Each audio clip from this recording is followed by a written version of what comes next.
বয়ান বঙ্গবন্ধুর এবং শেখ হাসিনার সমস্ত কুকীর্তির বয়ান তারা তুলে ধরেছে। এই তত্ত্বাবধায়ক সরকারকে বাতিল করেছেন শেখ হাসিনা সরকার। অতএব এটার মধ্যে কোনো ভুল ছিল না।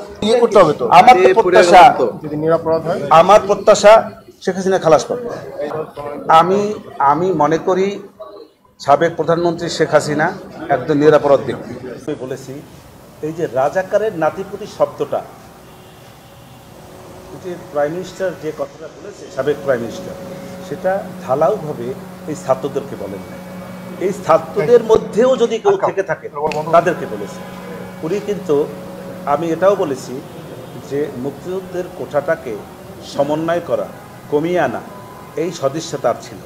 কিন্তু সেই সদিচ্ছার প্রতিফলন করতে এই আন্দোলনকারীরা দেয় নাই। এই যে দেয় নাই, এটা একটি আজকের যে তাদের যে ডিজাইন, এই ডিজাইনের একটি অংশ ছিল। এছাড়া আপনাদের কি প্রশ্ন করেছেন? হ্যাঁ, আওয়ামী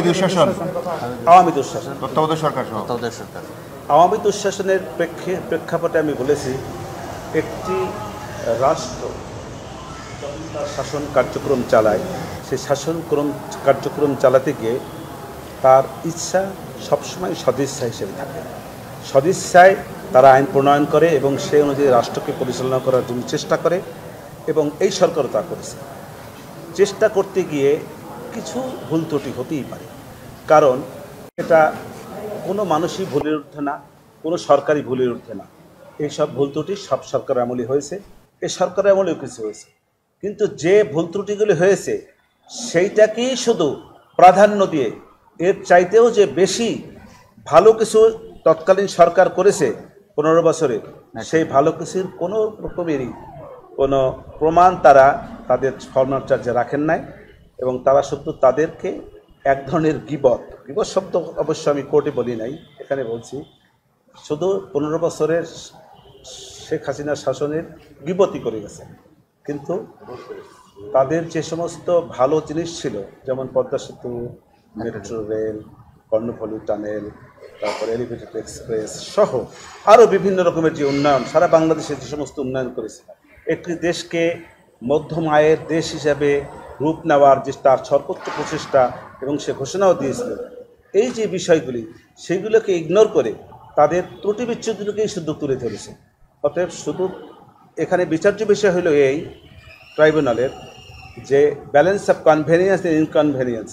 এই শেখ হাসিনার এই শব্দটাও আমি যদিও ওখানে বলি নাই, কিন্তু একটা রাষ্ট্রের ট্রাইব্যুনালের দায়িত্বটা কি, বিচারকের দায়িত্বটা কি, পক্ষে বিপক্ষে দেখবে, যেটি বেশি জোরালো সেটাকে অ্যাকসেপ্ট করবে, যেটি জোরালো না সেটাকে ডিসএগ্রি করবে, এটাই ইগনোর করবে, এটাই স্বাভাবিক। আমি সেই সব কথাগুলোই ওখানে বলার চেষ্টা করেছি, আমি বোঝানোর চেষ্টা করেছি।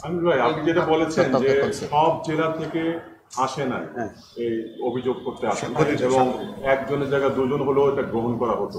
আপনি এটা কি বলা, এবং সেই কারণে কি বলছেন ওয়াইড স্প্রেড, যেটা বলছেন ওয়াইড স্প্রেড বলতে যে ব্যাপক মাত্রায় এবং বিস্তারিতভাবে যে কথাটা আছে, তার মানে প্রসিকিউশনের পক্ষে তাদের দাবি মতে যে সারা বাংলাদেশের 64 জেলার 52 অথবা 54টা বোধহয় বলেছে, এখানে আমার একটু ভুল হইতে পারে, 52 অথবা 54, আমি 52টাকেই ধরে নিচ্ছি। সেই 52 জেলার মধ্যে সর্বোচ্চ 15 থেকে 20 জন জেলার সাক্ষী এসছে। তাইলে কি দাঁড়াইলো, এবং সেই জেলা থেকেও একজন করে সাক্ষী এসছে। কোনো বক্তব্য যখন দিবে কোনো সাক্ষী, তার সাক্ষীর সঙ্গে আরেকটি প্যারালাল সাক্ষী থাকতে হবে, তাকে সমর্থন করতে হবে। যদি কোনো সমর্থনযোগ্য কোনো সাক্ষী না থাকে, সেই ক্ষেত্রে ওই একজন সাক্ষীর সাক্ষ্য গ্রহণযোগ্য হবে না। অতএব যে ওয়াইড স্প্রেড, যে ব্যাপক মাত্রায় যে এই সারা বাংলাদেশে অপরাধ সংগঠিত হয়েছে, এই কথা সঠিক, এটাই বোঝাতে চাই। এই যে আপনি বলছেন উন্নয়নের কথা বলছেন, যে অনেক উন্নয়ন করেছে, এই উন্নয়ন কি আপনার হত্যাযোগ্যকে ম্লান করতে পারে? আমি সেটা বলি না, সে প্রসঙ্গ আসে। আমি ওটার সাথে একটু সাপ্লিমেন্ট করি, যখন কোনো বিচার চলমান থাকে তখন কি আসলে ওই অপরাধের বিষয়টা আলোচনায় প্রাধান্য পায়, নাকি ব্যক্তির বিগত দিনের অর্জনগুলো প্রাধান্য পায়? অপরাধেরটাই বেশি পায়।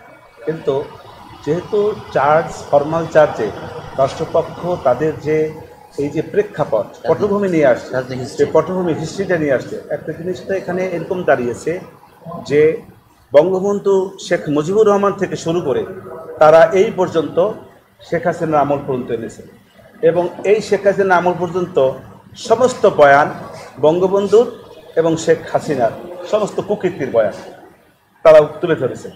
আমার বক্তব্য হইল, আপনারা যদি ঠিক আছে মানলাম যে আমার বঙ্গবন্ধু এই যে আমার আসামিরা ধরেন তাদের কুকীর্তিকে যদি যুক্তির ক্ষেত্রে ধরেও নেই, তাহলে আপনি আমার সুকীর্তিগুলো তাদের উঠানো উচিত ছিল।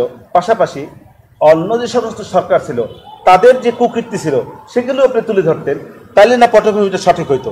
আপনি একজনকে ছোট করবেন অন্যজনকে বাদ দিয়ে, আর একজনকে বিরুদ্ধাচরণ করবেন প্রয়োজনে অপ্রয়োজনে, ইচ্ছায় অনিচ্ছায়, জেনে না জেনে, ভুলভাবে, এটা তো সঠিক না। এই পটভূমিটাকে এই পটভূমিটা তাদের সঠিক ছিল। এই পটভূমিটার যে প্রেক্ষাপটটা তারা আনতে চাইছেন সেই প্রেক্ষাপটটা পটভূমির সঠিক ছিল। এটাই আমি আপনি ওরা যা জিজ্ঞেস করবে জবাব দিয়ে আপনার কথা জবাব করবেন।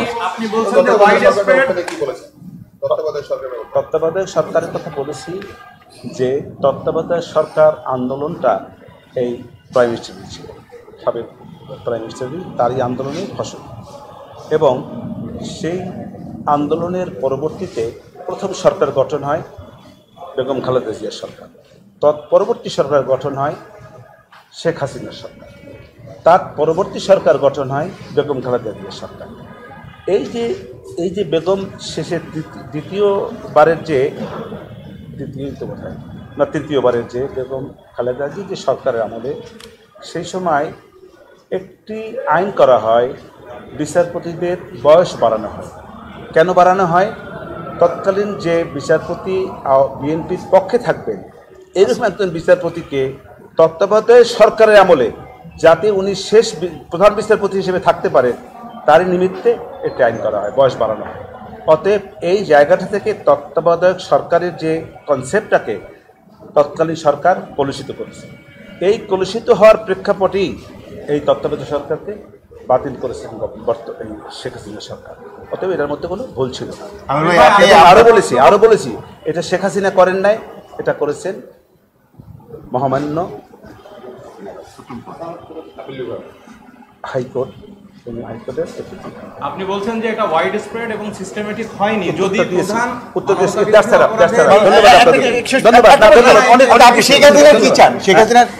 আপনি এই আর্গুমেন্টের মধ্যে শেখ হাসিনা কি চান? এখনো পর্যন্ত শেখ হাসিনার চাওয়ার জায়গা আসেনি। তারপরে আপনার প্রত্যাশা কি থাকবে? এখনো তো আসি নাই শেখ হাসিনা করতে হবে তো। আমার প্রত্যাশা শেখ হাসিনা খালাস পাবে। শেখ হাসিনার বিচার কি খালাস হ্যাঁ বলেন শেষ করেন। বলেছি আমি এই প্যারাটা একটু আবার একটু বলবেন, আর আরেকটা হলো এটা একটু বলবেন শেখ হাসিনার প্রত্যাশা কি থাকবে, আরেকটা হলো যে শেখ হাসিনার সাথে আপনার কোনো রকম যোগাযোগ হয়েছে কিনা অথবা তাদের সাথে। এদিকে সামনে টাকা বলেন। আমি মনে করি সাবেক প্রধানমন্ত্রী শেখ হাসিনা একজন নিরাপরাধ ব্যক্তি এবং তার বিরুদ্ধে যে সমস্ত চার্জ জানিত হয়েছে সেই চার্জগুলি সঠিক নয় এবং সাক্ষ্য প্রমাণেও তা প্রমাণ করতে সক্ষম হন নাই। যেহেতু সাক্ষ্য প্রমাণে সক্ষম হন নাই আমার অভিমত, অতএব এই সাবেক প্রধানমন্ত্রী শেখ হাসিনা এবং আসাদুজ্জামান খান কামাল ওনারা খালাস পাবেন, এটা আমার প্রত্যাশা। কোন রকম যোগাযোগ হয়েছে তাদের সাথে? না। আপনারা এই প্রশ্নটা বারবার করেন যে আমার সঙ্গে যোগাযোগ হয়েছে কিনা। আপনারা এই প্রশ্নটা আপনাদের করা ঠিক না। আইনগতভাবে তার সঙ্গে আমার যোগাযোগ করার কোনো সিস্টেম নাই, নিয়ম নাই। তারপরে উনি যদি আসার পরে যদি ধরা দেন তখন আমি যোগাযোগ করব। উনি কিন্তু বিভিন্ন বক্তব্যে বলেছেন যে আমার আইনজীবী যে নিয়োগ দিয়েছে সবই তাদের, প্রসিকিউশন তাদের, আইনজীবী তাদের। এই বক্তব্যটা আপনার কানে এসছে, সেই ক্ষেত্রে আমি বললাম যে এরকম কোনো কিছু আসছে কিনা আপনার কাছে। আসতেও পারে, ওয়েট ভাবে নিয়ে না, মানে আসতেও তো পারে। আপনি বলছেন ওয়াইড স্প্রেড এবং সিস্টেমেটিক এই দুই শর্তের মধ্যেই যদি না পড়ে তাহলে মানবতা বিরোধী অপরাধের সেই দায় এইখানে কি বিচার হওয়াটা আসলে যৌক্তিক হচ্ছে? আসে না তো, সেটা আর্গুমেন্ট তারও আছে, এই আর্গুমেন্ট তো এখনো দেই নাই। আপনি যে কথা বলেছেন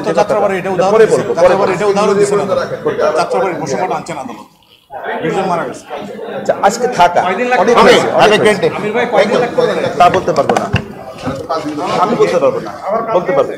এমন আছে আমরা 1 ঘন্টা শেষ হতে পারে, আমার কিছু বলার না থাকে আমি কি বলবো।